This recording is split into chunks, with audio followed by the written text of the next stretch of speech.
First of all, everybody, good evening. Welcome to Wanna Collab. Just stick with us. We maybe I feel like it's always some little what season are we in? Mercury retrograde. So we just gonna work through it. And Wanna Collab is just me talking with people that I love working with. I've loved working with. I've worked with. I want to continue to work with. And they make dope music. They're dope creators, dope writers, dope producers. And tonight we have Descendent, somebody who's very, very, very active on my timeline. Descendent, if you don't mind, introduce yourself to the people. Yes, yes. Once again, shout out to my man Dupes for having me. I'm sorry. All right, here we go. All right. What up, y'all? My name is Descendent, man, from Newport News, Virginia, but I live out in the Bronx.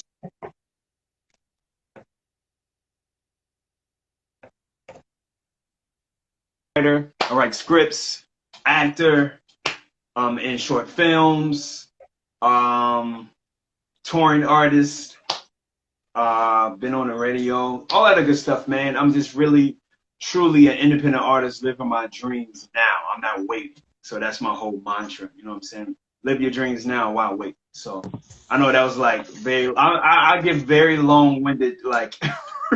We got time. If you don't have time, that's fine, but we got time. I got time. We got time. I got plenty of time. Yeah, all right. I mean, take all the time you need, man. I mean, for me, when I think about independent artists that are, you know, there's this thing where they talk about networking. They're like, build with the people that are around you. You know, it's always good to like reach higher, you know, try to get your tracks to these later big placements, blah, blah, blah. But when you could build with the people that's around you, and you could be part of their success, on my list of like independent artists that I just know are making an impact, you're on that list. Like you're very, you're very, very high on that list. You know, you share that space with a lot of people because you're always doing something. You know, if I need to figure out what I should be doing this week, then I could just look at your timeline. I look at your TikTok. 1 minute I gotta shout out my mom and my dad for tuning in. You know, hey, shout out to my big ups to, you know, according to the people up in the States, Mom and Pop Dupes, or you can say Mom and Pop Dupes. Shout out to them. Shout out to my family. Shout out to my sister. Yeah, Descendant is he's one of the real ones, y'all. You know, he's one of the real ones. He's always down for the hustle. I love the music that he makes. I love his message, and I wanted to get that out there. You know what I'm saying? I want to make sure I said that. First of all, I didn't know you felt that way. It feels good to hear that from another dope artist, multi-talented artist, because you're not just an artist, you're a producer, you're a songwriter, you're a performer. You are like, you have your own shows. You did a virtual festival. Like you did so many things that I was a part of, that I was blessed to be a part of during the pandemic, man. Like we've done a lot together. Now that I think about it, me and you've done a lot together before the pandemic, and all the work that we did before the pandemic, like it really grew, I feel, during the pandemic, where everyone slowed down. I really felt like my career really took off. And you're one of the main reasons why it took off, to be perfectly honest with you, because collaborating with you, you introduced me to a whole nother,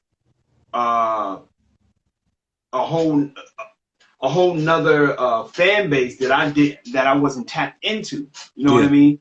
Not just in Boston, but in St. Lucia, the Caribbean. You know what I'm saying? Like I love the Caribbean area, or the Caribbean islands, and just the people there, the culture, because I feel like we ultimately come from the same place. Yes. And the music, what comes from the music is really rooted in hip hop music as well. So I feel like it's a perfect marriage. Yes. As far as music wise. So the first day I met you, bro, we hit it off immediately, man. Immediately. And out of that group, besides you and Chelsea, like you are the main one that I keep in contact with. Not to say the other artists wasn't good, but you just really stuck out and we really gelled as just a human being. Right. Just past the music, you know what I'm saying? So I want to thank you for doing that for my career, because like you said earlier, so many times we look up, we're trying to reach up, and we're trying to get the big names, the big artists, the big producers, the big companies, and we forget the people that's right in front of us. Yep. Who are just as good or better. Say that. You know what I'm saying? Say that. To be honest with you, more talented and better. Man, I didn't even know I was gonna go in my sound effects bag this early. I didn't even know. Oh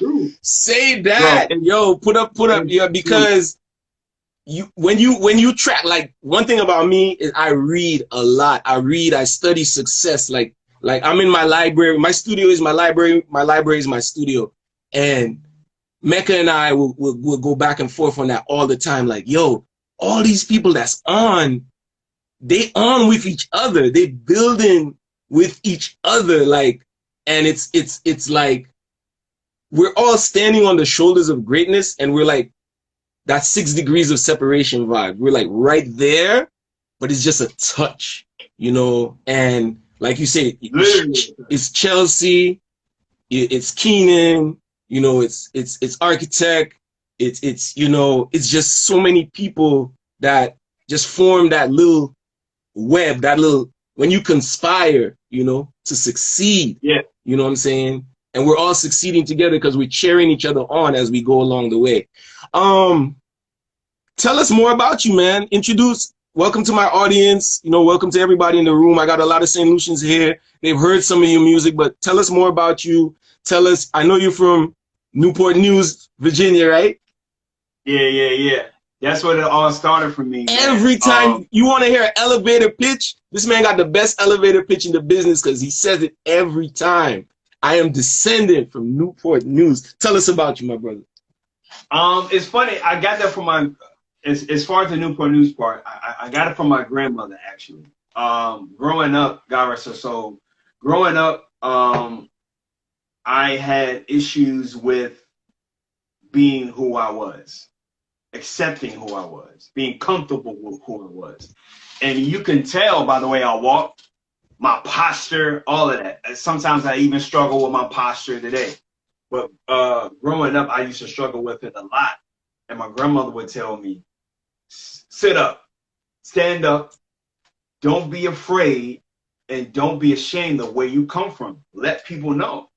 Stick your chest out. You don't have to be cocky about it, but be proud of where you come from. So every time, since I've heard that and I've put it in my show, I don't care if I'm I don't care if I'm on Pluto.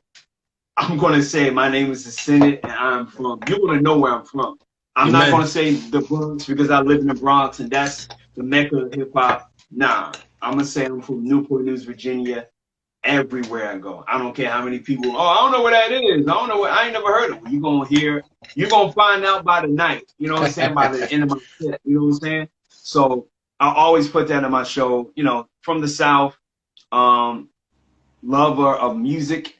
I even through education. My first education was through music, learning through rhythms and patterns and things of that nature. My mom would help me do that to learn like my phone number or the address of where we lived, things of that nature. In my early big education, I learned through music. I was always hands-on. Hip hop spoke to me the most, but I love so many genres of music. It's crazy. I think that's why I have so many characters and I have so many sides to myself. I'm not just, because you know when you hear rap artists, you think a certain type, they dress a certain way, they only listen to type of certain music, they only eat a certain food, they only hang out in certain areas. But me, because of the music that I listened to early or the music that I discovered on my own, just being curious, I had a big imagination. I have so many ideas, creative ideas, not just through music, even through skits, through short films that I write. and I act in. So the hip hop culture has led me to so many different things that I'm grateful for, from playing an instrument to being in a play to acting to being on tour, you know what I mean? And ultimately collaborating with other genres, because I feel like hip hop didn't invent anything, like Grandmaster Caz said, but it reinvented everything. I So like hip that. hop and rock is a perfect marriage. Hip hop and reggae, especially reggae, is like, if you look at the roots of hip hop, it's, I mean, if you look at Kool Herc, he's from Jamaica. You know what I mean? So that the roots. That's a very long. That's a very long list, man. That's a very like Christopher Wallace, Busta Rhymes. You know, we just go down the line. You know what I'm saying? Even LL Cool J had like Bajan roots. You know, up until today, you got Nicki, Trinidad. You know what I'm saying? So it's that thing that I talk about every time I have to talk about music. It's that melting pot. So hip hop wasn't gonna come from anywhere else but New York when you really think about it, because it was like a big bang. You know, that's where all of the cultures were just like, they were hitting up against each other, and something had to happen, because like we couldn't take it anymore. You know, I was listening to Marley like this morning whilst I'm driving along. I was actually listening to somebody on IG do like a bass cover of Marley, and it's like, yo, the bass line is what a rock guitarist would be playing as their like lead, but they probably just had the bass and they're just killing it. And I'm like, what is going on? And it's like I got a reappreciation for something that I love, because I tell you one thing, man, if there's one thing I know my dad will play Marley for sure. I don't know him to listen to too many other things, maybe a few other things. You know, you throw a little 80s rock in there, like, you know, some Chicago, everybody needs a little time away. And my mom, but once that Marley hit, it was just different, man. And I mean, I really want to thank everyone that has made music before us, everyone that has contributed to this art form that we're in right now, for giving us that foundation to stand up on and be here right now. Big up. Absolutely. Big up to every last one of them. Everybody. Yeah, every last one of y'all, man. Every last artist, group, whatever genre. I'm grateful, because you don't know who you inspire until you listen to the music or see the video. You know what I'm saying? Or hear it for the first time. You know, you don't know who inspired who either. I mean, not to cut you short, because if you listen to, is it One Love? One Love is actually / People Get Ready, which People Get Ready was an R&B hit. You know, people get ready, there's a train a-coming. And we in the Caribbean, we just know it's Bob Marley. You know what I'm saying? We just know it's Bob Marley. And I mean, we're digressing from the questions because we're having just a conversation about music. But it's building on the purpose of why I'm doing these lives, because it's that thing. Like I said last week on episode 1, it was like, people will literally hit you up and be like, yo, you want to collab? Let's collab. And sometimes it feels kind of weird. You know, there's a lot of dead air. Who is this dude? Why you want to collab with me? You know, should I? But like, let's just get right into it. Like, how do you approach that question when you're asked that question? And how do you approach that question when it's your time to ask that question? That's a really good question. I definitely approach it with caution. I tell you that, because especially when it comes to social media, it's a hit and miss with people. It's a lot of people who are pump faking out there. There's a lot of people who do a lot of small talk. There's a lot of people who aren't serious, you know what I mean, about their craft or about what they do. So it's like, I used to, in the beginning, anybody who asked me to clap, I'm on it. All right, cool. What you want me to do? You got a beat, you got a hook, you got a song, you got whatever. And as I gotten older and my career has grown, I notice a lot of times I'm more excited about the song than the artist who asked me about it. And it's weird because it's like, you're right. Well, this is your song. You're part of this too. Why am I going harder than you on your own song? As far as promoting, as far as trying to get it done, as far as like whatever it is like, why? You know what I'm saying? So I had to learn the hard way of learning how to say no. If I don't see the benefit of it, if I don't see the growth of it, the connection in it, I'm not going to do it. Yeah. I'm just not.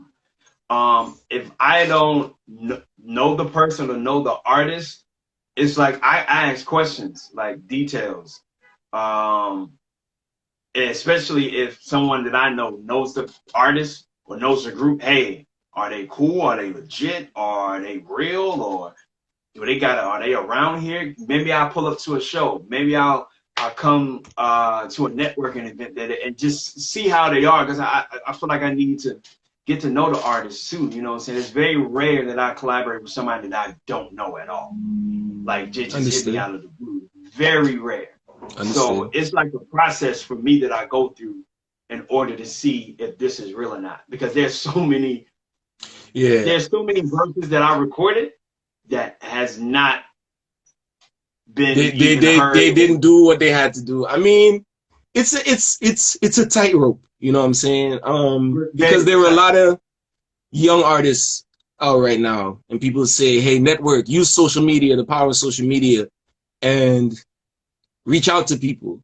You gotta check the level of the people that you're reaching out to and see, maybe just by observing their social media or they're releasing their live shows, are you ready to go as hard as this person is going?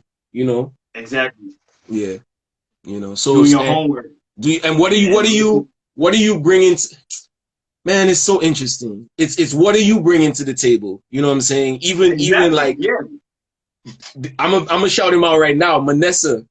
I mean, everybody that's on, everybody that's listening in the future, go follow this young man, because this is a young man that my trusted people would be like, yo, Dupes, have you heard this kid?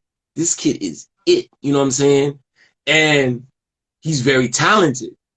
But I was watching. I'm always watching. And I just watched him develop from the first time that I saw him to many, many years. And I said, okay, he's dope. He's talented. He's got a vibe, but can he work with me? Does his energy flow with me? Because maybe our energies don't mix. Exactly. You know, and it's not even nothing personal. It just could be timing. It could be the mindset that you're on. Maybe you're not on that type of time that he's on or she's on or the group's on. So it's like, maybe not this song. Let me hear something else. I give you an example. Mm-hmm. J. Cole and Gangstar. Gangstar is like a legendary hip hop group in a rap world, and Guru, which is the lead MC, passed away. So DJ Premier hit up J. Cole and was like, "Yo, I want you to do this song that you will be perfect on."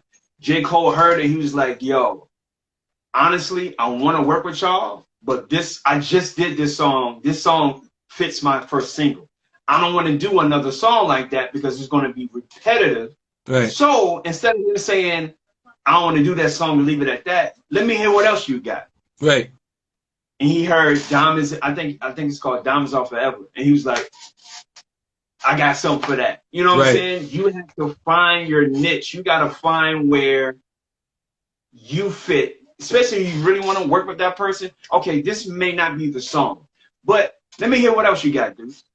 You know what I'm saying? Wind It may not be for me. All right, cool. Let me hear Survival. Yo, this is it. You're so right about that. And to kind of taper off and finish the story about Manessa, is I was working on my project, and I'm hearing, because I've been observing, I'm hearing his voice on one of my records.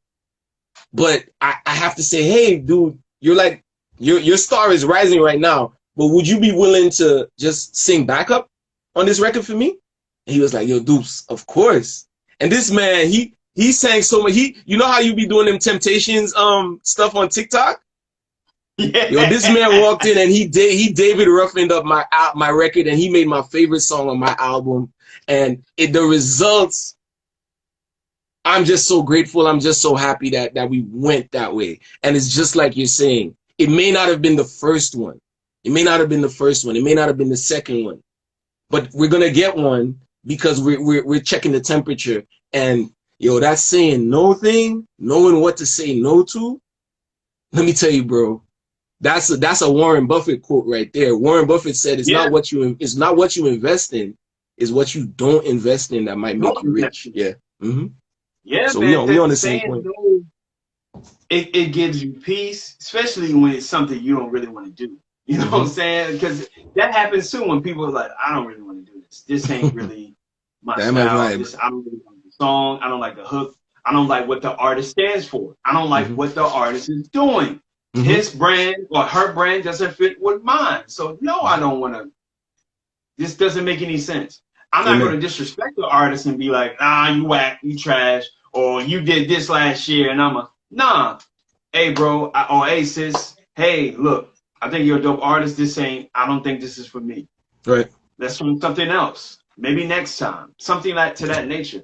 How I approach artists when I want to collab, I try to be the most professional person. I try to be very professional to the point where as if you don't know me.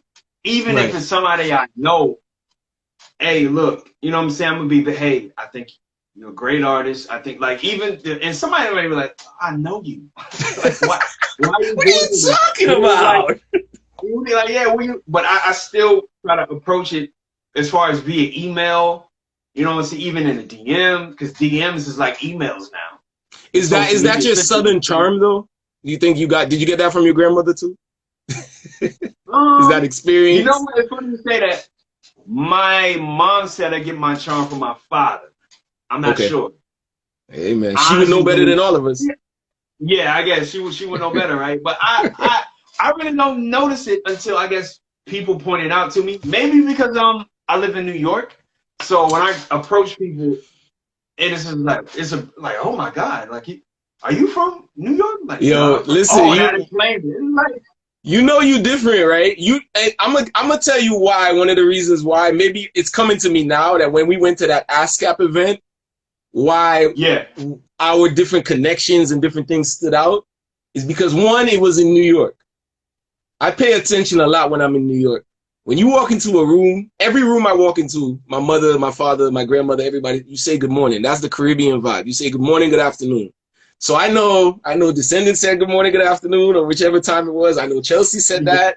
I know Keenan said that. And like I said, no disrespect to nobody else, but immediately I was like, all right, yeah, these people, I know these people. I'm going to be working with these people. These are people I'm connected with. Exactly. And it's funny because I'm standing those people you named, well, I already knew Chelsea, but you and Keenan are the people I'm still in contact with. Exactly. And it's that good morning. It's that manners energy. So manners can take you very, very far, you know. I want to move through some of the questions, you know, just so we could get to some of the fun parts. Talk to me about your biggest inspiration, man. You know, I want people want to hear that. Whew. I know that one might be tough. Shit, I have multiple inspirations, so don't be afraid to name multiple. Yeah, I got multiple. When it comes to the music level, like the artist who influenced me the most is Tupac. Tupac. I gotta give all credit. The way the things that I rap about, how I rap about them, the formula that I use to promote my music. Interesting. The topics, although it's coming from a real place, although it is my experiences, I learned through him. I studied the hell out of that dude as far as career-wise when it came to music, the social justice issues, talking about women, the streets, whatever it is. So I may have one song may be, I feel like it's raw emotion, right? It's up and down. It's a 180. It'll turn you different places. Why he got a song called Brenda's Got a Baby, but then he can turn around and say, I Get Around. You know what I'm saying? It was like, oh, he's playing, how can you talk about Brenda's Got a Baby and I Get Around? But I'm like, well, because those two worlds exist. and he's seeing both. That's the duality. That's the Gemini. Yeah. That's that Gemini energy. Yeah, people say Gemini, even though I use that as an oversimplification of a statement where we are not one thing. We are not one person. We are not one experience. And the beauty of music is when you do it the way that I like to see it done, is that you never box yourself into anything, you know. Ever. I hate boxes. He hates boxes. As an artist, I hate boxes, bro. Even when I move, I like, nah, put my stuff in bags. I don't even want to box. That's how much I hate. I'm putting my stuff in bags because I hate boxes. Put my stuff in bags. Yeah, I feel you, my brother. Like, I hate boxes, man. I hate when people trying to figure me out. They listen to one song and think, oh, this is him. He's a backpack rapper. I had that problem with my last project. I came out with a song called Be More, right? That was the first single. Then the third single was like hardcore. Yes. And it was a 180 complete. It was very hard. It was the other side. Hardcore record. Two different sides of the spectrum of life. Balance, equal balance. And I got so much backlash because people heard one song and think I'm just that. No, you can't do this type of song. Why are you so harsh? Why is it so hardcore and violent and all of this? Because I'm like, I've seen both sides. I know what love looks like. You've lived life. I know what hate looks like. I know what the streets look like. You know what I'm saying? So why can I express both? Why you put me in this square, and the moment I peek my head out or I go to another box, it's like, oh, wait a minute. Yeah. Go back. Yeah. Put you back in there because I like you as this type of artist. It's like, no, artists don't form to anything. Artists, like Bruce Lee said, it's like water. Whatever you put is like water, you know. Be water, my friends. And we have a responsibility to express our feelings in the moment. You know, we have a responsibility to tell a story and put it in that time capsule, because the interesting thing about music, and anybody that's listening to this live will agree with me, is you hear a song and you're just transformed to the first moment you heard that song, or a special moment that might be affiliated with that song. So like, you see, when you say Tupac, and I'm like, you know, Life Goes On, and I'm like, yo, when I heard Life Goes On, I played that on repeat for like an hour, because something about the way that he tells that story, I was there, you know what I'm saying? And they're different. For me, everybody treats music differently, and I'm very intimidated by people like Jay-Z and Tupac and the way that they write, because it's so descriptive. It's so colorful that it's a challenge for me, because I write as if I'm speaking. You know what I'm saying? I write as if this is what I want to say to you right now, and I don't, and I just have to realize, well, that's where my muscle is. You know what I'm saying? Yeah. That's where my muscle is, and that's how I communicate. Yeah. This is why people love Dupes. You bring a whole total side to what the average artist can't do. And I feel like as an artist, you have to be yourself. Because there's only one dude. There will never be another you. Ever. I don't care what happens. There will never be another you. So only you can do you. That's it. And a rapper trying to be another Jay-Z or another Tupac or another J. Cole, another kid, it will fail, because they can't. You can't be somebody else. You just can't. You just can't do it, man. And that's part of the journey that we all have to go through. We have to respect. We have to respect that we are influenced by those creators, by those artists. But it's all a level of transcendence. Their music is transcending through us out to the world to inspire other people, and that's really, you know. So like you said, Tupac, man, I'm with you, bro. I mean, I started off Biggie fan, always gonna be a Biggie fan. Growing up, it was that rivalry time, but I learned something from both of their passing that sticks with me up until a day like today. Hey, when you gone, you gone. You know what I'm saying? So whilst you here, life goes on. Life is how many? fell victim to the streets. Rest in peace, young. There's a heaven for a G. I'd be a lie if I told you if I never thought of death. My niggas, we the last ones left. We the last ones left. You know what I'm saying? I think about that. He made me look at death at another, because the way, again, I talk about death in my music, but I talk about in a different point of view. Yeah. Like, I don't try to do it like Tupac does. I'm like, all right, I'm influenced by the way he talks about that, but I'm not going to speak it on myself. That's very interesting. I'm going to speak it from a point of view of watching people who I love or watching people who I know die, and how that affects me, and the people, and the community around me. You know what I'm saying? But it may come from a perspective of, I'm not just going to give you death. I'm not just going to say death. I'm going to talk about it in a storyline to the point where you're enjoying it, and it's like, oh wow. Let me check myself. He's talking about dying. Oh, he's talking about suicide. Oh, he's talking about. I didn't, because I didn't just give it to you straight.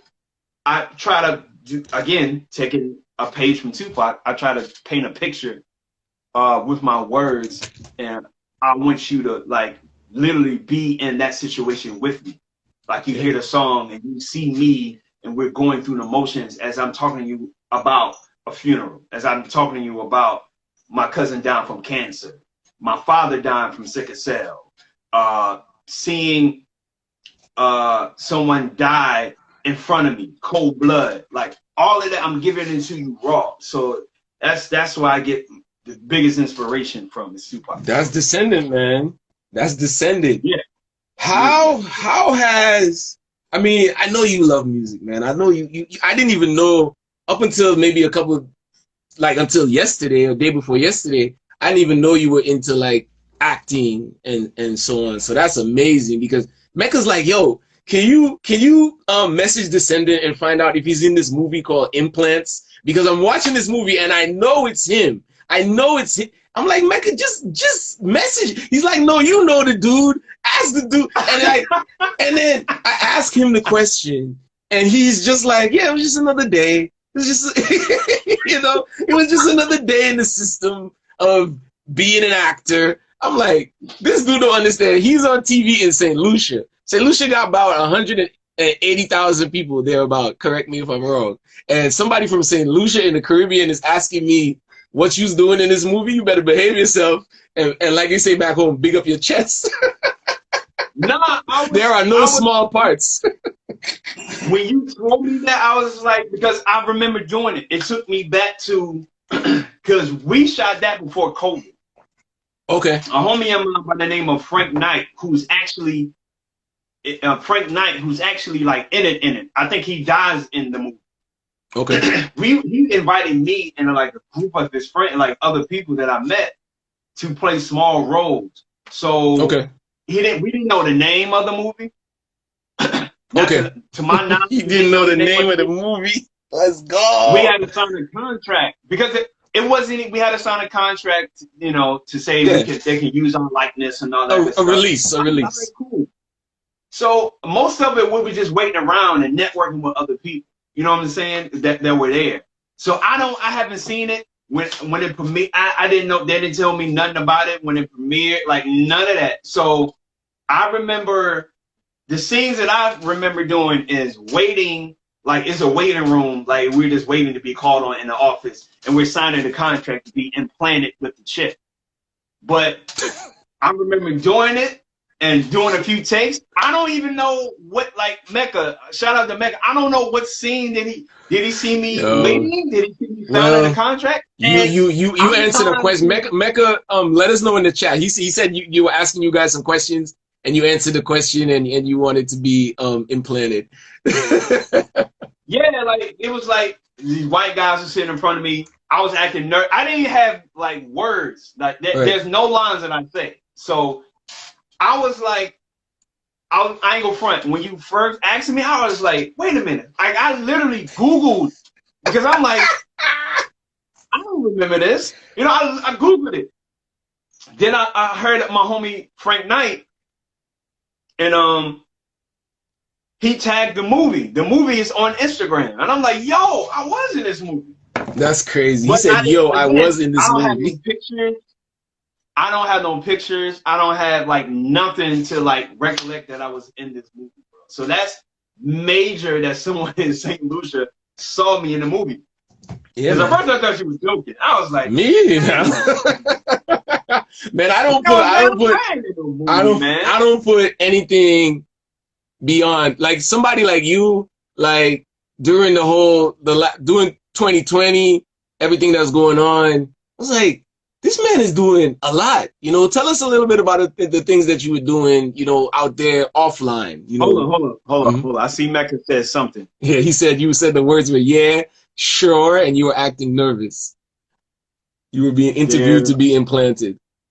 3 of you were being interviewed to be implanted. Your words were yeah, sure. Oh no, it's like, yo, so I didn't know. Yo, that's amazing. Shout out to Mecca. Shout out to Mecca. Yo, thank you. I didn't know they used it, bro. I swear to you. I'm like hype right now. I didn't know they used it. They didn't, like, I swear to you. This what happened. After we shot that joint, because Frank told me after I got out that scene that Mecca's talking about, he was like, yo, they're probably going to use that. And I was like, what? Like, what makes you say that? He's like, bro, all the other people, besides 2 others, they was like, they didn't ask to keep doing it over and over. Right. So you did multiple takes. So they were like, yo, they're pretty much, and he said, your aesthetic, they're pretty much going to use that. And I'm like, all right, cool. I ain't paying no mind because he never brought it back up.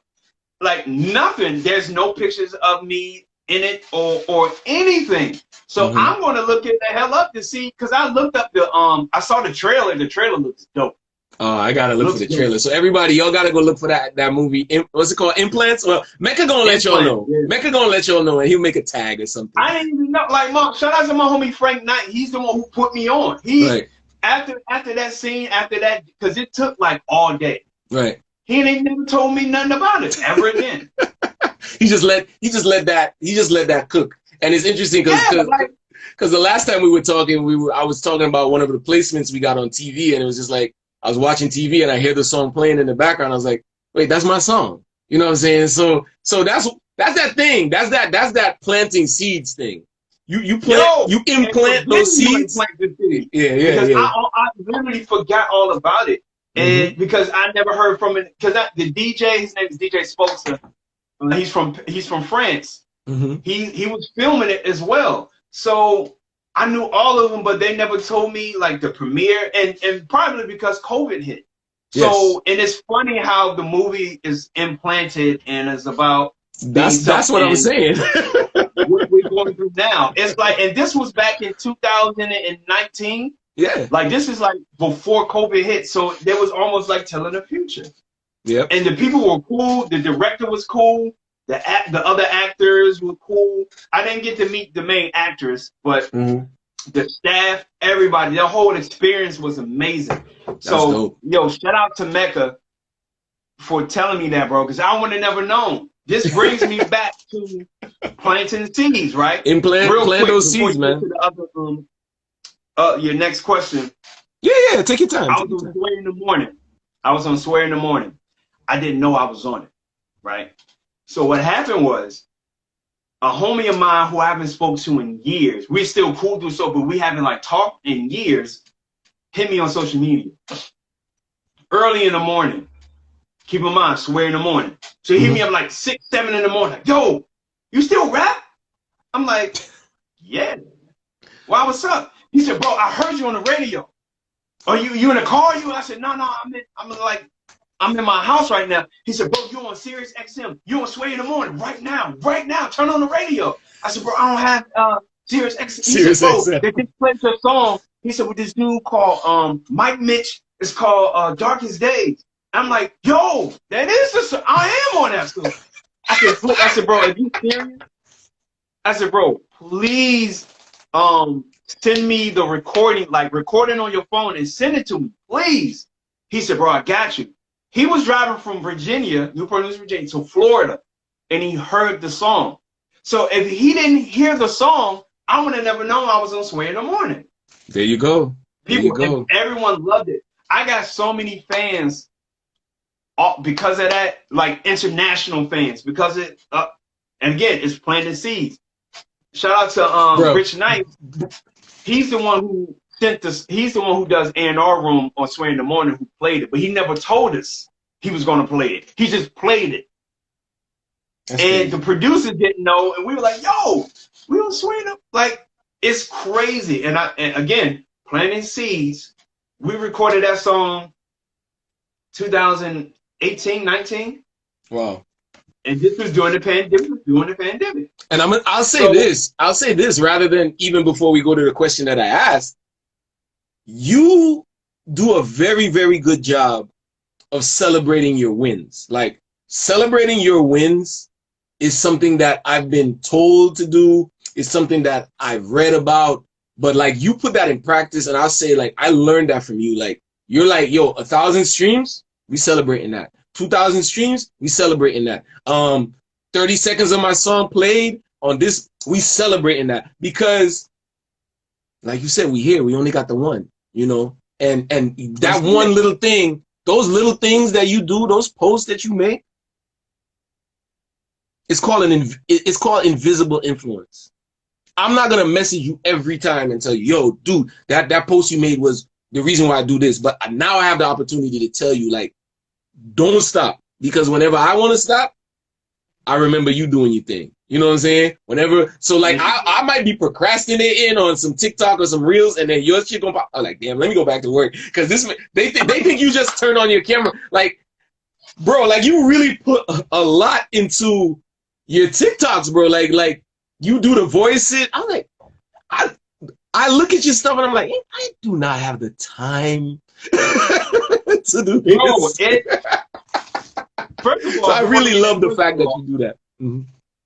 I want to shout out Mecca once again, because I'm definitely going to celebrate me being in that. Almost definitely. Like, you don't understand. Like, I'm so hyped right now. Like, you don't understand how hype I am, and it's so beautiful that it's on your platform. So shout Mecca's out to a boss. Mecca's a boss for that, bro. Mecca's a boss for that. He will find a win. Yo, he will find a win. Major big up to Mecca for that. Major, because I'm so hyped. Like, you don't, like, bro, I'm hyped right now. You want to pause the live so you can make a post, or you good? No. I'm gonna make a post tomorrow about it. You know what I'm saying? Good. But as far as the TikTok thing, again, it brings me back to my imagination as a kid, growing up in, I guess, an unstable household, or trying to be stable household, and always being in the house of being to yourself. Even though I had a younger sister, my imagination grew wild. And watching things like A Living Color, all that, Kenan and Kel, Saturday Night Live, Sinbad, so many, Martin, Will Smith, The Fresh Prince, Family Matters, so many things, and I built my own characters within, like, my own head, and I was just like, when I get to, that's why I love acting so much. I love being another character in front of a camera. I don't know what it is. I love it. It's almost like music. It helps me escape. You know how people say, oh, the drug or the weed or the liquor or the whatever vice that I have helps me escape. Music, writing songs, performing, acting, whether it's doing some comedy skit, helps me escape from whatever obstacle that I'm going through, and fuel it in comedy, fuel it in music, in the videos, and the celebrations, and trying to inspire people. So I love comedy. Although my music can be very serious and it could be very hard topics, I still love to laugh. Malcolm X is one of my favorite historical figures in the world, but Malcolm X had a sense of humor. Right. You know what I mean? He was very funny. So I take my time, and it is very time consuming in TikToks, but I feel I use it as a promotional tool. So it is time consuming. Yeah, it is. Oh, okay. Because that was the point that I'm trying to make. Like, you make this thing look easy, and I'm telling y'all out there, y'all better put some respect on this TikToks, because it's not easy. It is not. I know enough about production and putting things together to know that even if you have the best of the best phone, That thing is not easy. Big respects to you for sharing that, because that's the 90s baby. That's the 80s baby vibes, bro. You talk about these shows, and I'm like, yeah, Kel loves orange soda. You know what I'm saying? Those are the things that I would watch, bro. And up until a day like today, I still watch SNL. You know, Exactly. I'm not very comical in my music, but people know me to have a decent sense of humor, and they're like, Doopsy, if the music don't work out, at least you can tell some jokes somewhere. You know what I'm saying? So we all have like these hidden talents. We all have these hidden talents. So I appreciate you sharing that, man. I definitely appreciate you sharing that. You know, I do want to get into your activism. You know, your volunteering. I do want to big you up for that, because you really were out there.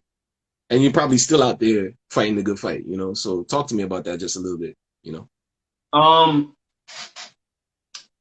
Again, going back to my childhood and where I'm from in Newport News, Virginia, living in the South, the racism, the blatant racism in your face, the school to prison pipeline, I was a part of that.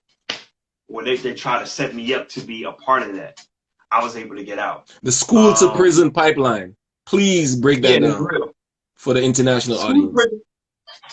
School to prison pipeline in America is pretty much how the school system sets up Black children, mostly boys, but girls too, to be prepare those kids to be set up for prison. Like isolation classrooms, they call them detention halls, special education, putting kids in special education, sending them suspension, always on suspension or expulsion, sending them to those types of alternative schools. Those situations or those programs, number one, finance is funding for the school, because they did get a lot of funding. Oh, you got kids in special ed class? Okay, we're going to fund you. How many students you got? We're going to fund you, the school, this amount of money, because you have this amount of people in social, in special ed. Understood. Back in the day, it was called special ed or special education.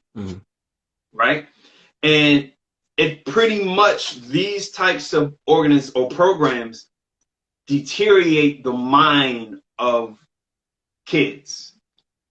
It destroys the confidence, and I'm speaking from experience, of the child. If you tell a child that you're unique or you're different from others, you're thinking too slow. You can't comprehend as fast as other students. Not because that's true, but because you stand out, or they label you as disruptive, because I can't stand still for 50 minutes or an hour in my desk. I'm more of a hands-on student. So that's pretty much the school to prison pipeline. Okay. I have an understanding, especially as a father, you know, it's a lot. And I mean, even from the outside looking in, seeing what they go through, you know, I understand it's something we could elaborate on later, but I definitely understand now. So that's part of how you've gotten into, so the racism, school to prison system, and school to prison pipeline. The healthy food, the food. Do this. The healthy food. Right, real food. Yeah, you know what I'm saying. Like, as far as I don't like to call them food deserts, but nutrition, right? How that's available in the inner city or the hood or the ghetto or where I live, but if I go to another part of town, they have more healthier options or just real food. All you gotta do is look and see where the dollar stores are. So if you're close to a dollar store, you already know what the situation. You're close to a dollar store. If you are around a lot of fast food areas, if you have a lot of liquor stores in your community, if you see a lot of gun stores, you know what I'm saying? That you know what I'm saying, or you know, it's only food options available is mostly fast food, and it's very convenient. for you to walk or for you to like not that far for you to get. All of these things I grew up, the clash of religions, so many things I grew up watching, believing, seeing police brutality, going through it with myself personally. I grew up with that. And you reflect that in your music too. You reflect that in your music. A lot of it. Because I've experienced it so much in so many different ways, right? And that's where it all started for me since a kid. And I always stood out, or always I feel like an outcast because my views, or my point of thinking, my way of thinking was different from the average person. So that's where it started for me. Okay. So since the beginning, I always had some type of social or some substance in my music from the beginning of my career. When I first started, it was always something important that I wanted to talk about in my music. So that's where the activism came from, as far as also learning from my parents what my mom used to do for battered women who suffer from domestic violence, because I grew up in a domestic violence household as well, and getting out of that, doing donating clothes, like certain small things my mom used to do that used to just stick with me. Right. But at the same time, I knew I was different. Like back in '96, I'll never forget it. I lived in Maryland for a year, and they had a huge blizzard, and we were snowed in for like months. And my mom and her boyfriend at the time would like give us work to do because, you know, we ain't had no school. You know what I'm saying? We were literally snowed in. And I remember one question my mom or the boyfriend at the time made up was, if I had $1 million, what would I do with it? And I had to write like a paragraph or like a summary of what I would do with it. And the first thing I thought about, and I think I was 8 or 9 at this time, was feed the homeless. Right? And I got laughed at because of it. And I never forget how that made me feel and how different at that age the average 8-year-old or 9-year-old would say compared to my answer and my plan to feed the homeless at that time. And even though that was my mom and the boyfriend at the time who laughed at me, I realized then and there what I think about, what comes to my mind, and how I think is different. Hurtful at times, but it's different from the people in my community. It is. So that's where a lot of my topics came from. So before there was a Black Lives Matter movement, I was always on it. I was always Black lives always matter to you.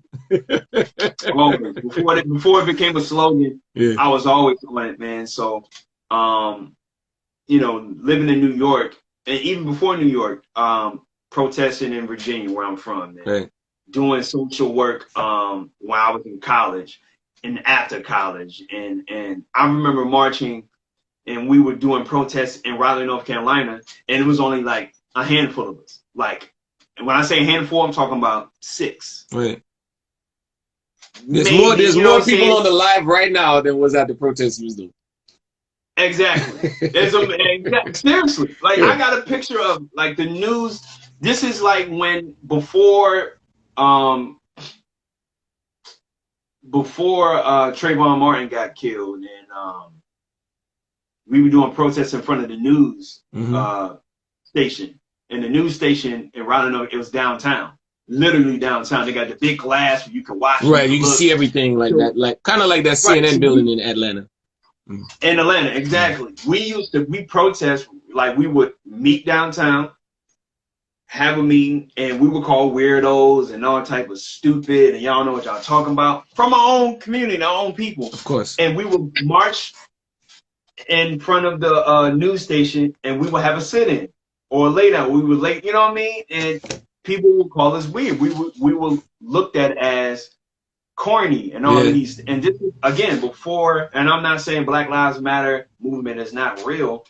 I'm just saying, as far as you ask me, my journey, like this, I've been talking about this and doing work when I see fit since I was a kid. You know what I mean? I always felt like that was important. because of the people I was influenced by. Tupac, the Malcolm X's, my dad, my grandmother, my mom, the people in the community, good and bad. Yeah. It influenced me to have these types of thoughts and viewpoints and to do something about it. Not just talk about it, but have some type of action. Okay, I don't like the way this is going, so I'm going to do this to fight against that. That was always my thing. And my slogan is every Black person or African descent, I don't care who you are, I don't care where you're from, what country you represent, all of that. If you are Black or if you are African descent, if you are brown skin, you are on the front lines every day. Every day. And in all things. And in all things. No, it doesn't things. Yeah, in all things. And I'm so happy that, I mean, I don't know if I'm happy, but you brought up Trayvon. Trayvon definitely was a huge turning point for me. Ever since that day, that boy's name has never left my mind. You know, people say you live rent free or whatever that statement is. I think about that boy every day, and that's why I wear my hoodies. I wear a hoodie wherever I go. I wear a hoodie to the Grammys if I have to.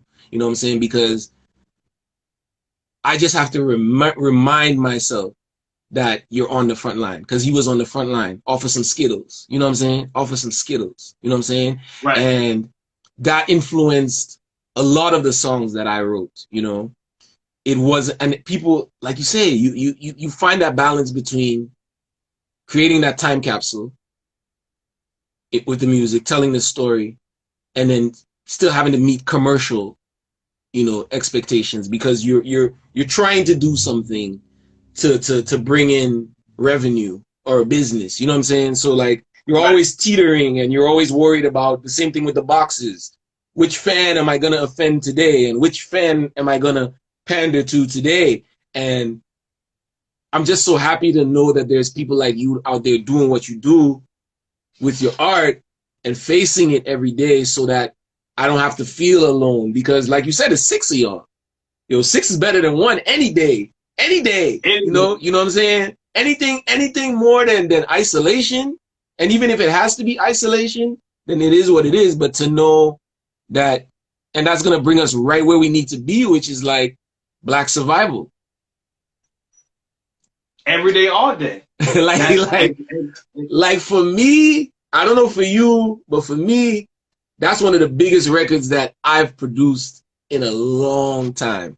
In a very, very, you know, and yo, like if you guys haven't heard Black Survival, I mean, it's on the Survival Rhythm. You slipping? No.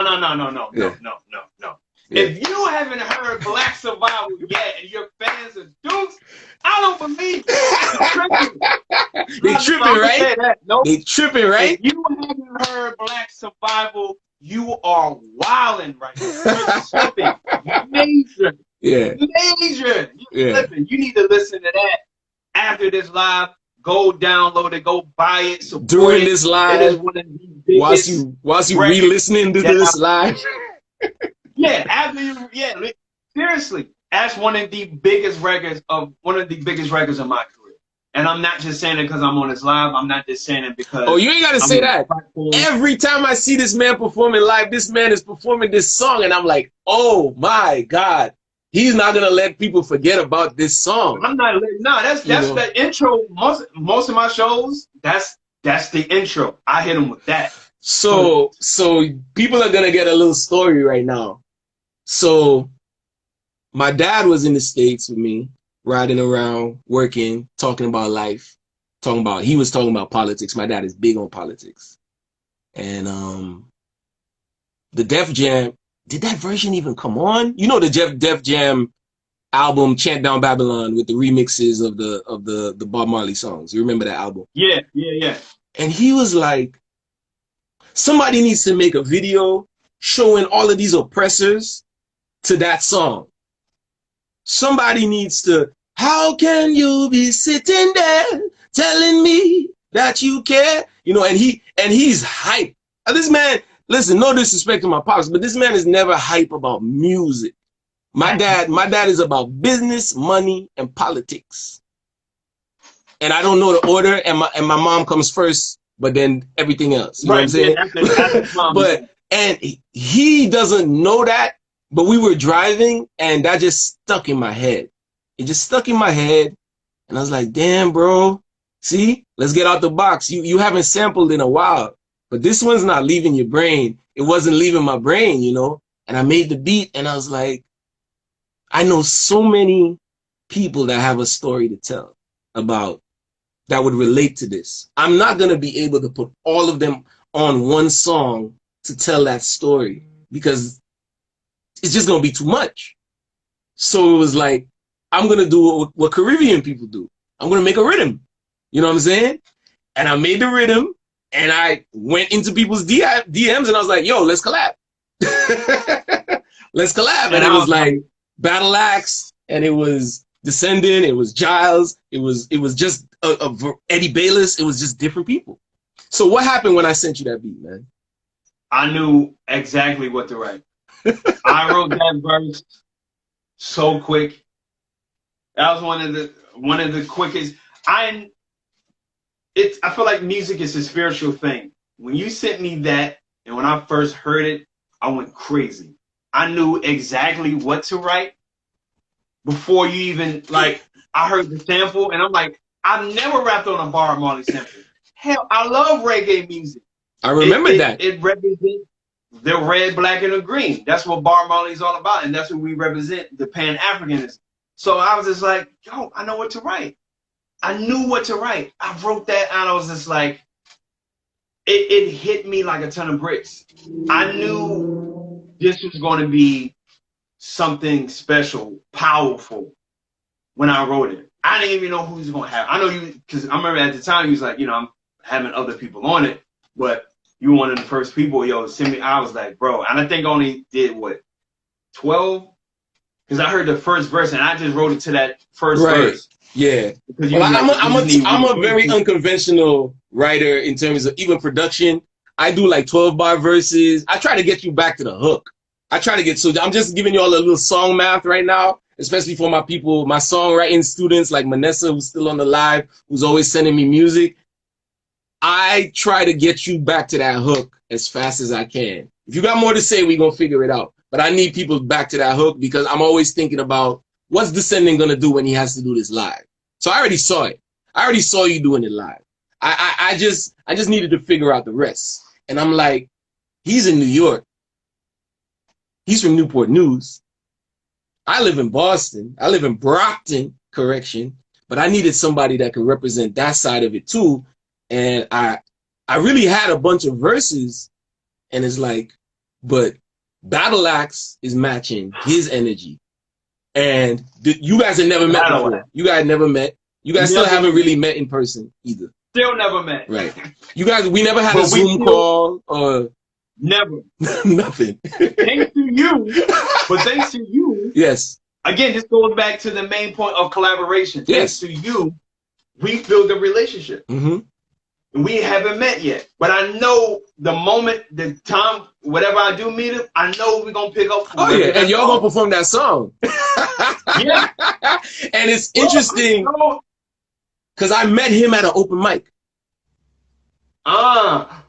And that's why that's why anybody out there, whether it's an IG open mic, big up to Mel Flowers, who does hers every Sunday, big up to Descendant, big up to Chelsea, big up to anybody that's doing these type of events. I can't even remember what he did on the stage, but his energy, his spirit, he made me feel like I belonged in Dorchester. You know what I'm saying? Like when I went to that open mic and he introduced me to people, he's like, Dupes, if you want to be on a festival, this is, you know, and he makes beats too. So we gotta do some tracks on his beats too. And I was like, beats is fine too. And he said good evening. He had the manners we be talking about. So I was like, all right, this is it. This is that song. And yeah, man, that's the first song I've ever been on like a podcast for. You know what I'm saying? Shout out to Nicole for putting us on the podcast for the song. It's the first song that I can remember in a long time that's been tell the people about some of the things that's happened with that song. It's very important. Celebrate the wins of that song. Bruh, we've been on Chuck D. radio station, rap station, and You Don't Stop radio show. Chuck D has like supported that big time. We got over, I think by now, what, 50K? 50,000 streams. Independent, no marketing budget, no. We had a music video in the works. We don't even know what happened with that, but we got to circle back to that. You remember that? I got a story for that. All right, I want you to tell that story, bro. Again, because of Chuck D, I was introduced by one of his people that he worked with, my man Malcolm Riddle. Shout out to Malcolm Riddle. I put on, this is when we were looking for a video, and I was like, bro, we can't COVID. Yeah, it was really bad at that point. Yeah. Yeah, it was really, so I was like, yo, I don't know, like the budget, but I'm like, hey man, I'm down to put down some money for this animation video. And y'all was like, cool. And I was like, since I spearheaded this idea, I need to go hard. So I went on social media, again, using social media to reach out to people, hashtags. Yo, does anybody know anybody who does animation videos? The guy Malcolm Riddle, who works with Chuck D, who pretty much gave Chuck D the song Black Survival, was like, yo, Chuck, listen to this. Chuck D liked it and played it. He was like, I got a person for you. I think his name was Jason. I said, all right, cool. Hit up Jason. Everything was cool. He let us know the price. I remember the meetings that we had. That was the first time we like spoke on the phone, everybody together. Yeah. Everybody. So I'm like, we had mad meetings on Instagram and on DM. Yeah. So he was just like, yo, this is the price. And I was like, bro, this is our budget. Can you work with it? And he was like, yeah, I can work with it. This is cool. He loved the song. He loved the idea. We sent them pictures. He sent us a draft back too, yeah? Yeah, a small little draft beginning with you. It was beginning with you on it. And you sent him pictures of St. Lucia how St. Lucia looks, then Boston, and I sent him Newport News. Bro, and he just like, and I was, you know how like consistent I am with social media. I'm like that, following up with people. Right. Hey, a week later, yo, what's going on? A week later, hey, what's going on? Hey, texting you, I'm calling you, I'm hitting you up on your email. I'm not being like annoying, but I'm like, you're being, damn, Mecca, put it in the thing. There's a networking thing. If Mecca's still here, put it in the chat. Somethingly aggressive, but Mecca will say it. But I know what you mean. Yeah. Maybe professionally aggressive. Professionally or politely aggressive or something like that. Politely aggressive. Like, yo, I'm just checking in. And he just like stops completely. Yeah. And I was just like, I was so disappointed. I felt like I let y'all, to be honest with you. And this is the part that, you know, we always say, celebrate your small wins. But I'm also not afraid to talk about my losses. Yeah, that's very important. Even like, I was very close to performing at Made in America this year, but I lost it. Right. Instead of me being upset about it, I just made a funny TikTok video and just moved on to the next thing. You know what I mean? So I felt like to be honest with you, and I'm glad we brought it up, I felt like I let y'all down because I came up with the idea, I came up with the person, the budget, and thank God we didn't spend no money. Man, like I want to say, this is faith. Talk about faith. I have never seen money appear in my Cash App faster than when I told Battle Axe we about to do this. I was like, I don't even think I finished saying the money was in my Cash App. So don't worry, there are levels. I don't know if everybody and that's not no PUA PPP bag, because that thing wasn't even swinging yet. We were just moving forward, and bro, it is what it is, and I think that's that's the family part of the music. These things happen. From my personal experience, I've had videos that I've shot entire videos, 3-day shoots, 4-day shoots. I'm sorry, y'all. Y'all ain't gonna never see them things. And it's just because, and that goes back to want to collab, because even if you're paying somebody, you could be paying them all the money in the world. You could, even if if their energy is not there, or they're going through something that they don't want to express with you, and the project don't work out, you just gotta keep it moving, keep pressing on. Gotta keep moving. But that little clip of that video, we gotta share it with the people at some point. We do. Yeah, if you still know where it is. Don't ask me for files. Look how good God is. Big up to Mars for pulling up on the live, because Mars was in one of those videos that we shot that never came out. And Mars is one of the most talented dancers that Trinidad has ever seen. And I'm gonna tell you right now, for me to be talking about that exact situation of and for him to pull up, that's God. And congratulations, bro. I know you just became a father. Everybody on the live, big up Mars for that. Bro. You know, and so these things happen, man, and it's not even anything to feel. I understand the feeling. I understand the weight of that, because people ask me every day, like, yo, when is this video coming out? When is that coming out? And these things happen, man. You know, certain movies never come out, or sometimes people star in movies and they forget, and then the movies come out and then Mecca has to tell them.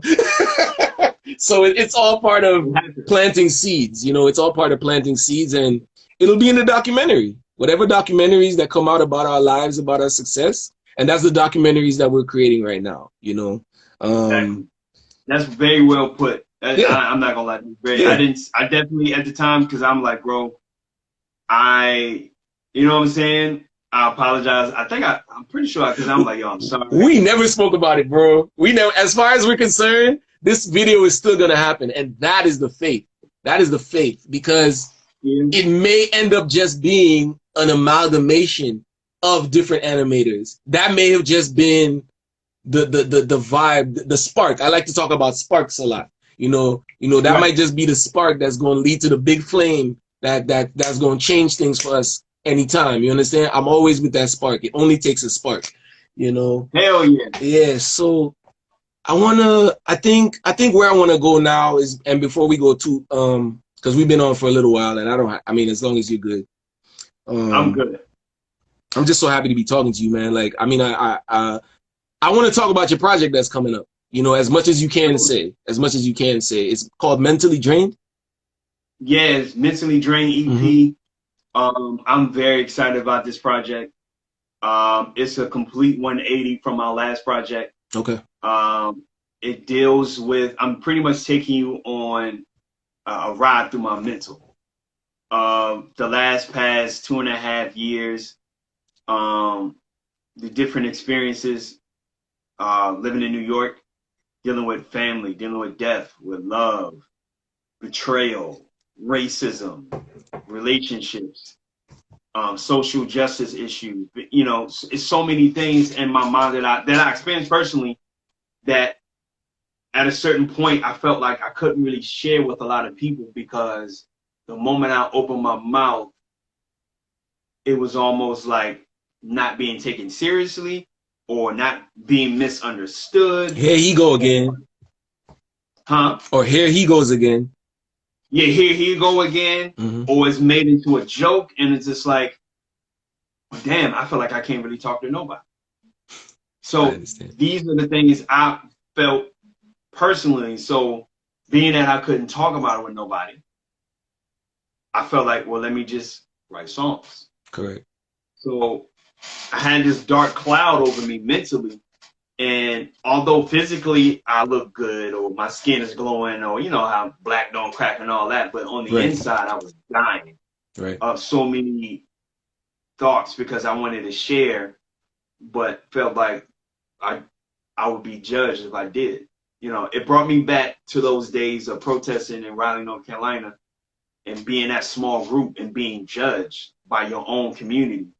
And I felt like I was judged by my own peers and my own friends and family, that I didn't know how to express myself but through music, you know.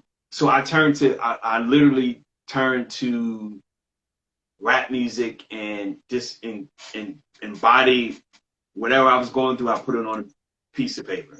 Okay. You know what I'm saying? And these are the songs that I felt fit what I was going through at the time. From Out of My Face, even though that's a fun record, aggressive but a fun record, but it comes from a real place. Okay. Living in New York and people not knowing what personal space is, and being from the South, not having where that personal space is everything. Right. But you know, out here it's a little different from different perspectives, from networking to being on a train to women, dating, and all of these things. Just like, yo, this is a little bit uncomfortable. So out of my face. Yeah. To the other song, Space, with I Am Chelsea I Am, you know, dealing with the end of a relationship and telling people I need space. And just because I don't want to be friends with you and I'm asking for space doesn't mean I hate you. It just means I need to evolve from this situation and move on. And the only way for me to do that is politely ask for space and remove myself from the situation. But the problem was, and I'm just giving you a story, I was asking for space, but I wasn't getting that space. The women that I've dated in the past still wanted access to me, and I allowed that. But once I started to try to cut myself off, I felt the pushback. I felt the reaction, the disrespect, or the blatant, I'm going to do this anyway, and you're not going to do anything about it, you know? And I was frustrated because it's like, you know, we all know men are not supposed to do that, or they do that. If a woman says, hey, I need space, I need you to respect me, blah, blah, blah. There's a lot of cowards out there who don't. But what about when the tables are turned and the man is asking for space and the woman saying, no, I'm not going to give you that to you. So I was coming from that perspective. I'm very excited about the two singles and how well they're doing. And it's just a reflection, a side of me that I want to share, because I feel like I'm not the only one going through this. Yeah. You know what I'm saying? So I'm very excited about this project. I shot a trailer for it. The trailer is amazing. If you guys haven't seen it, you're definitely gonna see it. It's in your link in bio. It's on your YouTube. Yep. Mm-hmm. Yep. All on the link in my bio. The song "Out of My Face" in Space featuring I Am Chelsea I Am. Link in my bio for the song and for the video. The trailer, link in my bio. You can pre-order if you like the songs that you heard.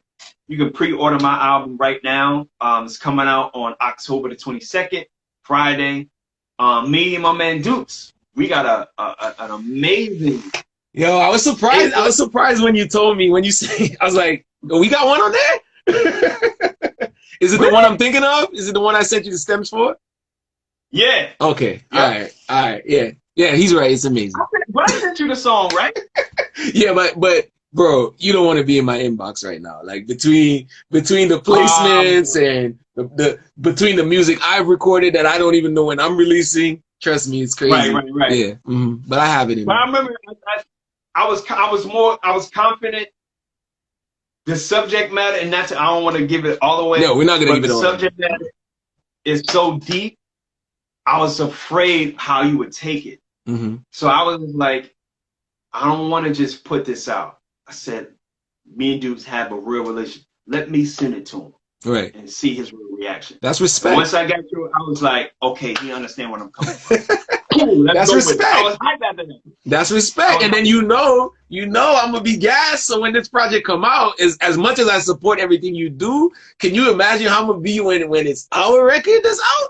Oh my god! And we shooting a video for that. Yeah, we shooting a video for that too. All right, I'm happy to hear that.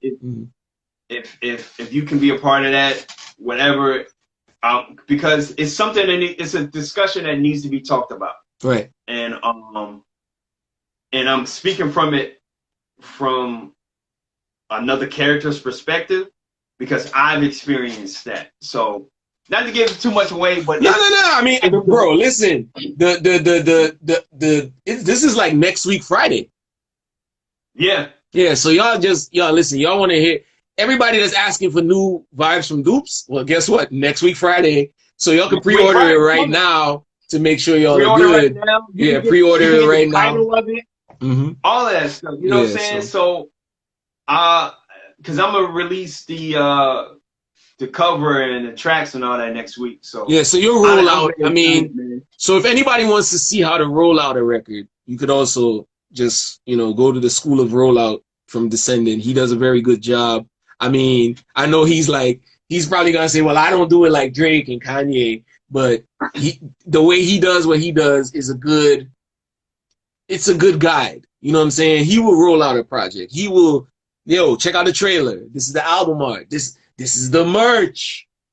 This is the merch. You know what I'm saying? And so he's what I would he's I don't know. I use this term with some people and they're like, I don't consider myself that, but he's an artist entrepreneur. Now I'm a businessman. I'm an entrepreneur.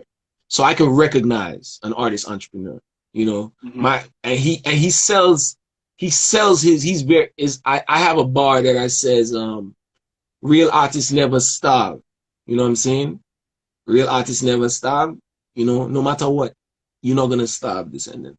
Because you're a real artist. And it's from a book title, you know, but it really is a line that that stays with me as a songwriter. Or like when I wrote it, it was like, I think the verse goes, they said Dupes, music never pay your rent. I said, I got house and land, where the hell have you been? You know what I'm saying? Like I'm like, yo, it's not what you see, how many streams and how many followers. It's how do you do like what Descendent does and turn that influence into money, you know? And it doesn't have to be millions and billions of dollars. It just needs to keep you doing what you're doing. I'm never gonna forget. I told Chelsea, I don't even know if he was on a live. I will never forget that the four of us sat and ate rice and beans after a gig. How could you? You want to talk about breaking bread? Every time I see, big ups to Sika in the building. Every time I see her album cover and that Last Supper thing, I'm like, yo, that's breaking bread. Like, and that's the journey, you know. The journey. Like, and so much happened to me that weekend, and I just pushed through. You talking about when you came to Boston? Bro, I was like, before I came, I almost didn't make it. Okay. Almost didn't make it. Well, I'm happy you guys did. I'm so happy. You know what I'm saying? I almost didn't make that joint. So I was just grateful, man. That I remember breaking bread. I remember doing that. I remember you giving us a tour. I did the best I could, man. You know what I'm saying? No, you helped. No, you did more than your best, bro. You really helped us out. Seriously. But that's what we're here for, man. That's what we're here for. And you really and you didn't have to do that, bro. You're a family man. You know what I'm saying? You could have been like, look, I got a son. And I got obligations. You know what I'm saying? I can come to the show and best of luck, y'all get. You know what I'm saying? We gotta respect it. But bro, for you to like drop us off to where we stayed at the time. And, yo, y'all need to go to the store, or y'all need to be dropped off back at the bus station. You know, whatever it was, bro. Like, you took us to our next show.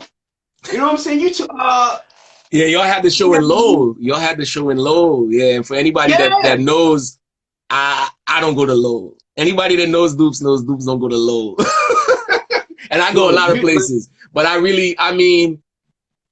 understand, and that's collaboration too. I think going through the things that I've gone through as an artist, even right before this live, I had to really help out a friend of mine, and those are the things that realign me with my purpose. For when I'm asking God, when I'm asking the universe, what am I here for? These are the little things. These are the little things, because I will never forget being told that if you want to be successful, you have to help other people become successful. You know, and I will never there's a book that I was gifted, you know, and it reignited my love for reading. It's called the Journal of a Climber. And it's it's what we're going through right now. It's like you get to these, you see one mountain. In St. Lucia, we have the Pitons. You get to the top and you're like, yo, this is amazing. This record is doing 50,000 streams. Everywhere I go, I'm doing this, and everybody knows the record. And then you realize, wait, there's another mountain with more greatness and more things that can be there for me. But then how do you get to that mountain? You got to go down in that valley. You got to go down in the valley, and you got to go climb up another mountain. And you're gonna meet. And in the book, you're gonna meet people coming down. That's gonna be like, yeah, you don't want to keep going up there. You don't want to go to low. You know what I'm saying? You don't want to go there. You don't want to go outside because they're killing Negroes outside. I'm like, they're killing Negroes outside and Descendent is outside. They killed George Floyd and Descendent is out there. And that's when it was like, God damn, this man is putting pressure on my soul right now. You know what I'm saying? He's putting pressure on my soul because, and then my music changed. So like, before we wrap up, I need to tell you that my music changed because of the influence that you made on my music. Because I was like, he said that? He said that. He was brave enough to say that. He's brave enough to do this. And I'm home. I'm going to speak it through my music. I'm going to speak it through my media. I'm gonna get rich now because if we need another clip to make another video, I'm gonna have my bag. You know what I'm saying? So I really respect that you took a chance and collaborated with me, and we're growing together. And there's just so much that I'm looking forward to us doing, and I'm just waiting for the time. Yo, you got home studio yet? By the way, all right, y'all. Listen. If you was on the NGU live before, there's a, by the way, Descendant, you got to check out NGU clothing.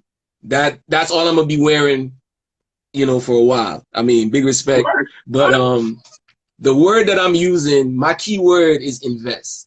You know what I'm saying?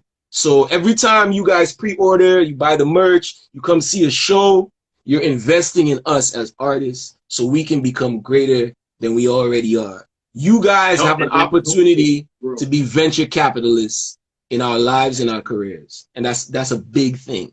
Please, that's a huge thing. Yeah. We don't use the word at Dupes Did Music. We don't use the word support. We use the word invest. You will see a return on your investment. Yeah, that's a big fact because you know we're in the music business, and I think sometimes people leave out the business part out. They just say music, right? So I'm just like. And even when it comes to streams, and I always say this, when you go to McDonald's, for people who do, like when I used to go to McDonald's, one of the first things I used to see on the arch is over 1 billion sold, right? When they say that, they mean that. They mean they sold over 1 billion burgers and fries and shakes. They're not counting the people who just come in and don't buy nothing. They're not counting that. They count people who spend money. Sold or served. You know what I'm saying? So, served. So it's almost just like with streaming. It's like I have no problem with streaming, but helping actually buying an artist's music goes further. You know what I'm saying? Goes back to the investment. Goes back to the long hours you spend in the studio, paying for studio time, or paying to get it mixed and mastered, paying for the music videos, paying for the merch to be printed, paying to be on the road. To take the trips to the bus stations, the airplane, the flights, the hotels, rice and beans. All of those things. I'm vegan and I'm not about to just eat. You can't go to McDonald's and be like, yo, I'm vegan. What y'all got? You know what I'm saying? Right. And that's your health and your wealth and your wellness, your mental health, your own physical health. You know what I'm saying? Being comfortable in the most uncomfortable situation. That's everything, bro. So that's why I always, even when I promote, I always say buy.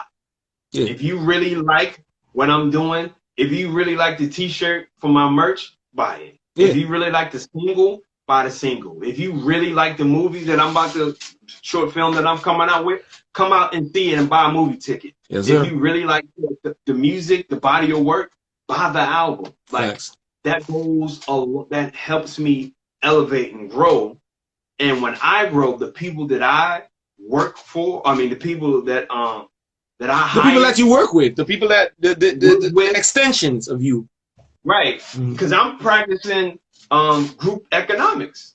So Dr. Claude Anderson, you know exactly. Dr. Claude Anderson, for those in the back. So it's important, bro. It's important. So if y'all really love what I do, if y'all really love what Dupes do, buy it. Yeah, invest. So definitely Mentally Drained is coming out. It's available for pre-order right now.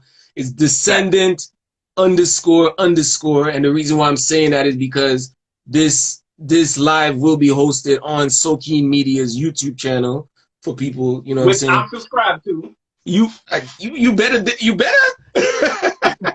So yeah, definitely. I want to thank you for spending some time with us this evening. I want to thank you for being on the Great Lockdown, and we're working on another show. Trust me, you already sent me some footage, but we're gonna have to redo that footage a little bit.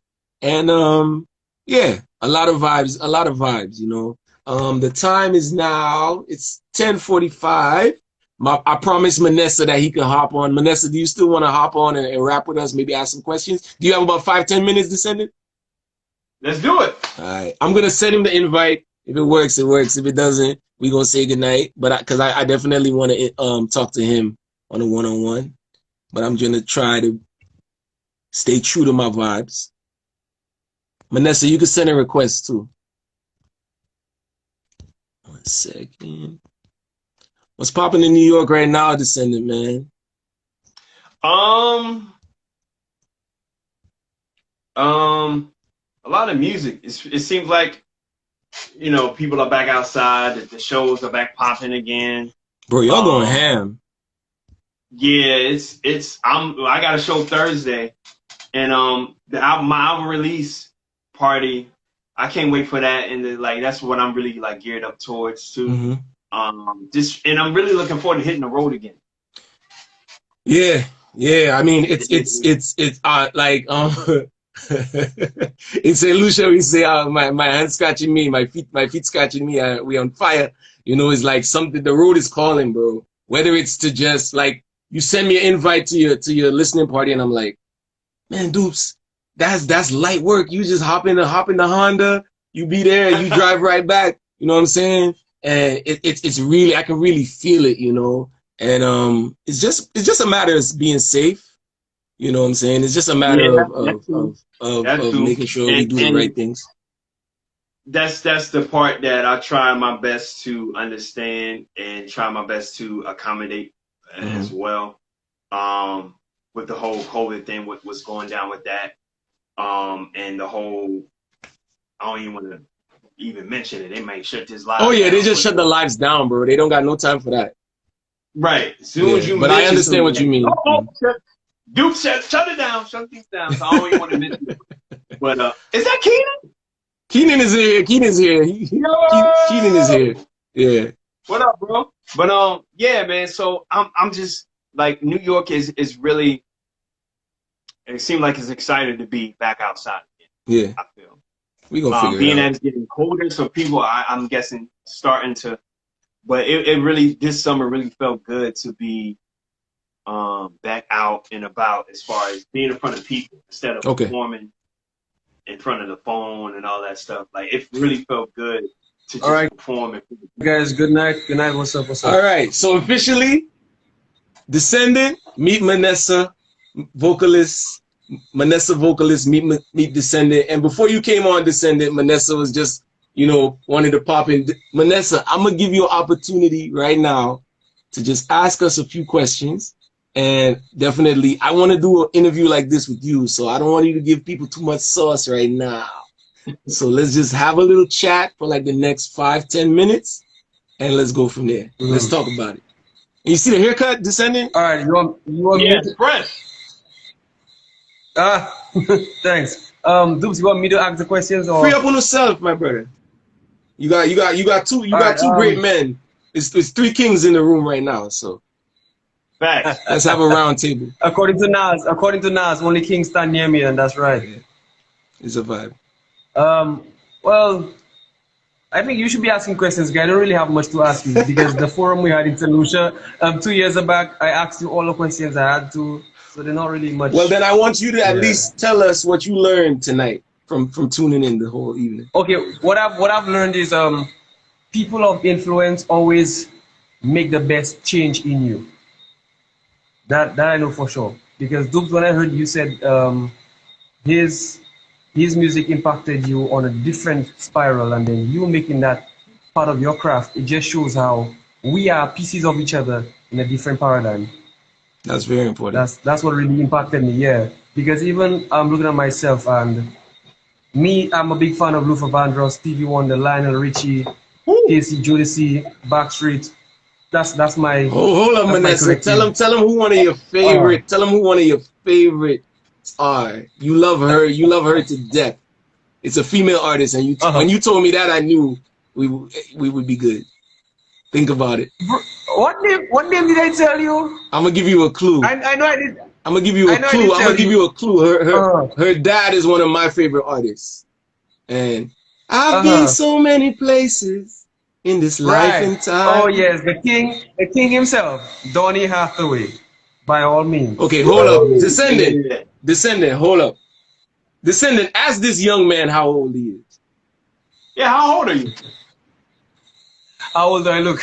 That's not the question. You on my live. You answer the question how you gotta answer. We tell the truth on my live. Tell the truth on my live. All right. No cap, 20. Okay, I was close because I was saying a teenager, but I wasn't.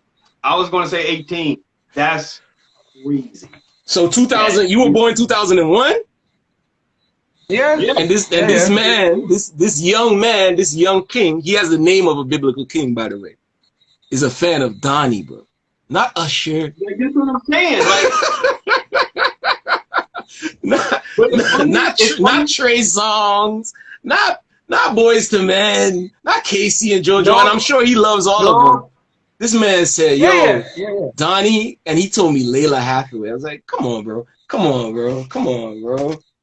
Bro, I don't even have Layla Hathaway in my Serato. That right there how you mean? Shows me. Bro, how you mean you don't have Layla? Layla is all about Brooklyn and the Bronx and yo. The air, right? He got that air. He got that air. I want and the reason why I saw it only fit is because I'm just rolling with the energy of this live. I know the producers, my producer of this live might be like, yo, you should save Manessa for his own interview, but I'm rolling with the energy. Is because I can already hear the song that we're gonna do together. You know? I can already hear it. And now, Dupes, the big joke was that the same thing you said to me when we were putting down the EP for the song Feelings, and then you asked me to do backups. Yeah. That's what I'm remembering right now. Well, bro, just that opportunity. Well, bro, if you had just done backups on my album, I would not put the song featuring Manessa. So just never consider that backups again. Eh? Okay, well, right. Descendent, I'm gonna say he sang the rest of the song. I sang, but he sang the rest of the song. Yeah. So man. So this is where we are. 3 Kings. Descendant was the one I saw with the crown, and I was like, I need to have a crown just like that one. We got a young king. Right. Gentlemen, Manessa, anything you want to say before you peace out as well? Because we're all closing off tonight. Well, my journey through COVID really shaped a lot of things in me musically, and that's actually in COVID is when I actually decided to take my path musically and do music full time. My dad was upset about it. My mom, she understood, but I mean, she's not musically inclined, so it never bothered her to sit down and talk about the music business. And then just meeting Dupes after all these people who just, stood by and gave the guidance. Me being able to meet Kingdom Tower Music with Sika. I know you know Sika, right? Yeah, Sika brought me in there. We gonna have some conversations. Yeah. Sika brought me in there. He put me on. Well, it wasn't even he put me on. I was doing a lead piece for one of Sika's songs that's coming soon, and they played me a track which was supposed to be released. I told his producer Kevin, yo, that song is missing backups and a hook line. He's like, where? I told him, open the project. I just touched the mic. All you heard was harmonies for the next 15 minutes. When they sent the masters in, he was like, yo, that's what the song was missing. And he couldn't even picture that outside of the song. I told him, well, that's how choreographed my mind is. Picturing things outside of a song and then adding it in. And that's the same thing Dupes experienced when I showed him, that's how I want to do the vocals out of the track and then bring it into Feelings. Yeah. Summertime Part 1, if you remember that video, Dupes. Summertime, I had never done a dancehall track. never done something conscious, and so you I'm were like, how going do out I of the put box. You were staying away from the box. Yeah, big out of the box because I'm raised Christian. So you know R&B, you know they'd be like, okay, he's a, and then to just drop a dancehall and that's you, yeah, that's me expressing what I felt through COVID, black suppression, my parents not supporting the ideal of me doing music, all these kind of things, and it just really opened my mind to new things and new perspectives on how to write and all these other stuff. Yeah. Yeah. Well, now you can see that you're part of something bigger, and that's like I want to thank everybody. Descendant again. We're looking forward to the show. Manessa, we're looking forward to more music, and I just honestly just want to thank everybody for tuning in. I just can't wait. Manessa, I'm gonna say goodbye to you for now, and then Nice to this. meet you, bro. Yeah, but one thing, Yes, Dupes, talk to me. I have a music video coming out in November. Check it out, guys. It's a reggae. It's a duet. It's a personal message, so you can relate to. So, guys, check it out. All right. Trust me, it's a vibe. Good vibes. We got Big you, up. bro. And trust me, stay looking at them DMs because some messages is coming your way. Descendant, let's close All it right, I off, my appreciate brother. Dupes. All the best, my brother. Blessings. All right, bless up. Hey, blessings. Descendant, say goodnight to the people, Yo. man.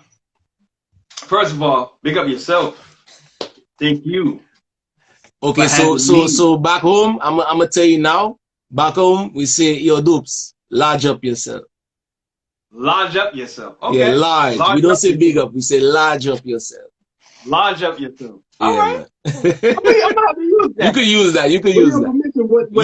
You have to. Yeah. Mecca will give you the diplomatic immunity to use that. But no, seriously, bro. I'm super grateful for this. For you again, always introducing me to people who don't know who I am, don't know my brand, don't know my music, and the conversation that we always have. How we bounce ideas, and even before this live, you gave me something. I was like, bro, I didn't even think about that. Yo, I'm gonna try that now. Yeah, you know definitely. So, I'm super thankful. Thank you. Shout out to everyone. I'm talking about everybody who attended this live. For the people who just tapped in for a few minutes, tapped out. Everyone on social media, from Facebook to Instagram to Twitter, who hit me, was like, yo, I'm gonna tap in, I'm gonna watch. Thank you. I cannot thank y'all enough for the support, for the love on social media, the comments, the pre-orders, the buying the merch, the listen to my music. For those of you who are probably going to listen to my music after this is over, I thank you for even giving me a chance to listen. And if you do like it, pre-order, invest where you see fit. You know what I'm saying? Thank you so much. New EP, Mentally Drained, coming October 22nd. 2021, and it's one of probably my best project to date for sure. Link in bio.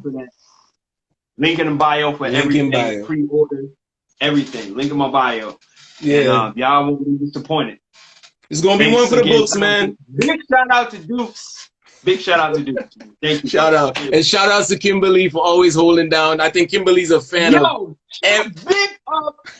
Kimberly, she is so supportive, man. Like, Amen. Seriously. She is very dope. Shout out to her. I feel like I don't even met her in person, but I feel like I know her. Like, you feel like every time you make a post, you get love straight from St. Lucia. Every time. But again, because of you. Because of that. Because of the great lockdown. Because of the great lockdown. Because of us. Because of Mecca. Because of Team Dupes, because of everybody that did what they had to do, man. And we're looking forward to, I don't know what we're going to call the festival, but we're going to be live. I'm there. There. Let you know. Congratulations, man. I'm looking forward to the album. Everybody go invest your energy, invest your times in Descendant __. And we're going to talk about it soon. Everybody, see y'all later. Peace. Have a good night.